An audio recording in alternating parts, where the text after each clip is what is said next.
आज से 3 दिन के बाद भारतीय स्वतंत्रता दिवस है। भारतीय स्वतंत्रता दिवस 15 अगस्त 2023 है।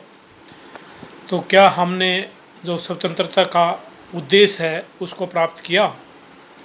भारतीय स्वतंत्रता का जो उद्देश्य है वो भारत के संविधान में लिखा हुआ है, जिसको हम प्रियम्बल के नाम से जानते हैं।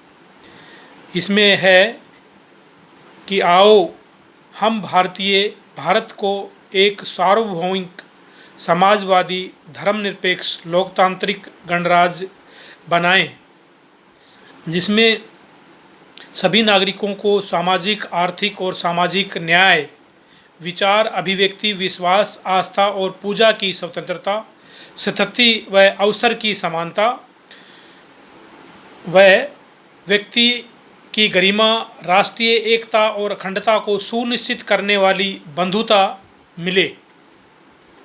ये भारतीय स्वतंत्रता का उद्देश्य है।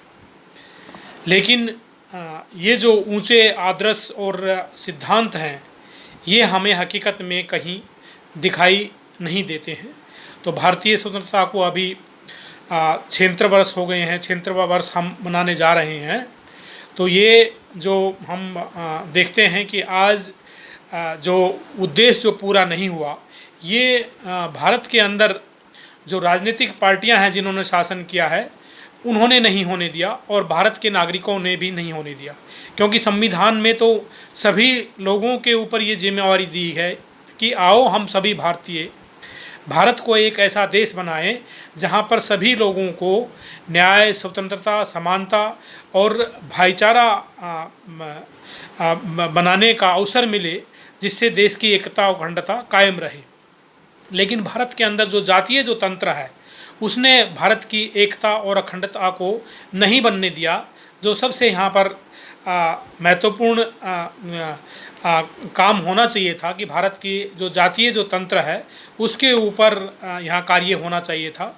और ये बात 1932 ईस्वी में भी जब यहाँ पर ज्वाइंट इलेक्टोरेट हुआ था, पूना पैक्ट के माध्यम से डॉक्टर भीमराव अंबेडकर और महात्मा गांधी के बीच में जब समझौता हुआ था, तो वहाँ पर ये प्रण लिया गया था कि भाई अब मोहनदास करमचंद गांधी जी ने राजनीति से संन्यास लिया है और वो जातीय व्यवस्था के कारण से जो उत्पीड़न है उसको समाप्त करने का कार्य करेंगे। लेकिन वो आज तक नहीं हुआ।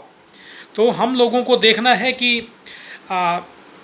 भारत के अंदर ऐसा क्यों नहीं हुआ।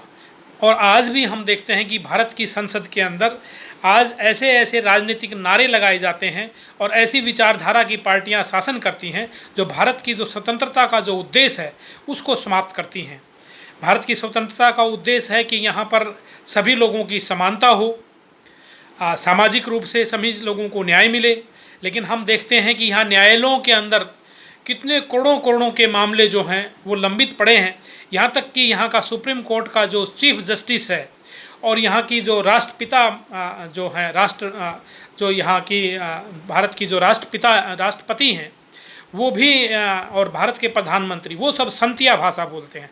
वो सब ऐसे तोते की भाषा, रटी रटाई भाषा बोलते हैं। ऐसी बातें कहते हैं कि ऐसा होना चाहिए, वो होना चाहिए, ये करना है, वो करना है, लेकिन कर कुछ नहीं रहे। मन की बात कहते हैं लेकिन कर्म की बात नहीं करते हैं। जब यहाँ का चीफ जस्टिस ऑफ इंडिया खुद ये कहता हो कि भाई ये जो लंबित मामले हैं ये नहीं रहने चाहिए, फिर भी पड़े हुए हैं, करेगा कौन? तो इस तरह की जो बातें हैं हमको बड़ी गंभीरता से देखनी है कि भाई आज हम देखते हैं कि भारत की संसद के अंदर लोगों को विभाजित करने का काम चल रहा है। भारत के प्रियम्बल में यहाँ पर धर्मनिरपेक्षता की बात की गई है और यहाँ सब लोगों को समान अवसर की बात की गई है। तो मुस्लिम लोगों को यहाँ पर आरक्षण क्यों नहीं दिया जाता? केवल जो हिंदू बना रहेगा या फिर जो हिंदू राजनीतिक पार्टियों के जो दलाल और गुलाम बने रहेंगे उन्हीं को आरक्षण का लॉलीपॉप दिया जाएगा। आज क्यों नहीं जो महिलाएं हैं इस देश के अंदर 50%, उनको भी यहाँ पर विधानसभा और लोकसभाओं में भागीदारी मिले? तो ये सब बातें बहुत महत्वपूर्ण बातें हैं जिनके ऊपर काम होना ज़रूरी है।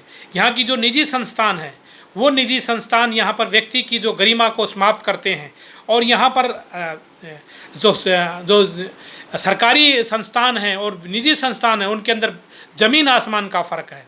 तो ये भेदभाव पैदा करने का काम है, वे व्यक्ति की गरिमा को समाप्त करते हैं। यहाँ पर लोग फ़ोटो तो डॉक्टर अंबेडकर और भगत सिंह की लगा लेते हैं, लेकिन यहाँ पर काम गांधी जी का करते हैं। गांधी जी का जो काम है यहाँ वो काम है कि जो यहाँ पर संविधान को बड़ा नहीं मान करके यहाँ पर धर्मतंत्र को मजबूत करते हैं, और यहाँ धर्मतंत्र जो है यहाँ पर राज सत्ता को मजबूत करता है। यहाँ पर जैसे राजा कहता था कि मैं बड़ा हूँ और मेरे को ईश्वर ने तुम्हारा दूत बना के भेजा है, वो व्यवस्था समाप्त हो गई। लेकिन उसके बावजूद भी यहाँ की राजनीतिक जो पार्टियाँ जो सरकारें बनाती हैं वो राजा का नाम लेती हैं। वो यहाँ पर संविधान निर्माता का जो नाम है वो कभी कभार लेती हैं, जय भीम नहीं बोलना चाहती हैं, वो जय हिंद और राम राम बोलना चाहती है, क्योंकि वो राजतंत्र की पोषक हैं, राजतंत्र की विचारधारा की पोषक हैं।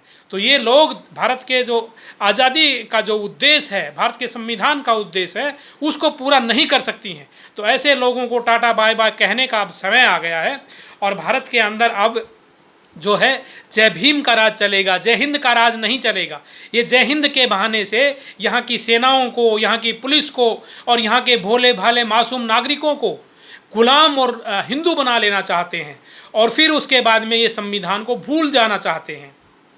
यही कारण है कि ये जो लोग हैं ये जो है आज संसद के अंदर हिंदुस्तान बोलते हैं। भारत का प्रधानमंत्री, भारत की विपक्ष की पार्टियां, यहाँ की गांधीवादी पार्टियां, यहाँ सब जय हिंद की रट लगाते हैं। क्यों? क्योंकि हिंदी जय हिंद के अंदर हिंदू धर्म घुसा हुआ है, और हिंदू धर्म के अंदर 33 करोड़ देवी देवता और 20 लाख भगवान, दुनिया भर का आडंबर और पाखंड घुसा हुआ है, जो कि भारत के संविधान के खिलाफ काम करते हैं। जैसे कि भारत का संविधान का जो आर्टिकल 13 है वो कहता है कि भारत के अंदर जितने भी रीति रिवाज हैं, रूढ़ियां हैं, प्रथाएं हैं, वो सब समाप्त हो गई हैं, जब उस मात्रा तक जो कि समानता का विरोध करती हैं। भारत का जो के संविधान का आर्टिकल 51 कहता है कि भारत के अंदर जो यहाँ पर साइंटिफिक जो सोच है उसको पैदा किया जाए। तो भारत के संविधान के हिसाब से जो काम होना चाहिए, भारत की आज़ादी जो मिली है उसका जो मकसद है वो यहाँ पूरा नहीं हुआ। इसके ऊपर सब लोगों का जो ध्यान है वो आना चाहिए, और इसी के साथ में मैं सभी को आगामी भारत के जो स्वतंत्रता जो दिवस है उसकी शुभकामनाएं देता हूं, और उस उद्देश्य को पूरा करने के लिए मैं सबको याद दिलाता हूं। इसके साथ सबको जय भीम, जय भारत, नमो बुद्धाय, खुदा हाफिज़। मैं डॉक्टर आर के चमार बोध, सोशल एक्टिविस्ट, दिल्ली।